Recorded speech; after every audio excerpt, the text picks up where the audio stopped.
সম্পন্ন হল লোকসভা নিৰ্বাচনৰ পঞ্চম পৰ্যায়ৰ ভোটগ্ৰহণ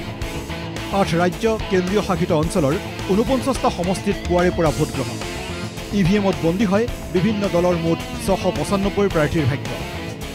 লোকসভাৰ লগতে ওড়িশাৰ ৩৫টা বিধানসভা সমষ্টিৰ ভোট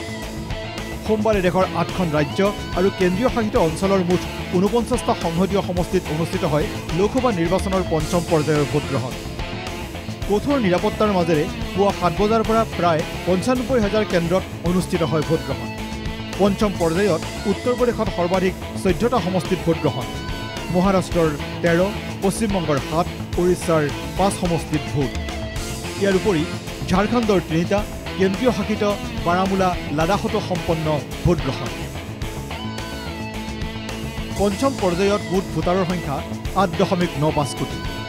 পঞ্চম পৰ্যায়ৰ নিৰ্বাচনত প্ৰতিদ্বন্দ্বিতাত অৱতীৰ্ণ হৈছে নিৰ্দলীয় আৰু বিভিন্ন দলৰ মুঠ ৬৯৫ জন প্ৰাৰ্থী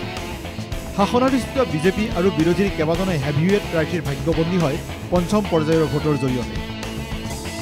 উত্তৰ প্ৰদেশৰ আমেঠি ৰায়বেৰিত শাসক বিৰোধীৰ সন্মানৰ যুঁজ আমেঠিত ইভিএমত বন্দী হ'ল বিজেপিৰ স্মৃতি ইৰাণীৰ ভাগ্য স্মৃতিৰ প্ৰতিদ্বন্দ্বীৰূপে অৱতীৰ্ণ কংগ্ৰেছৰ কিশোৰীলাল শৰ্মা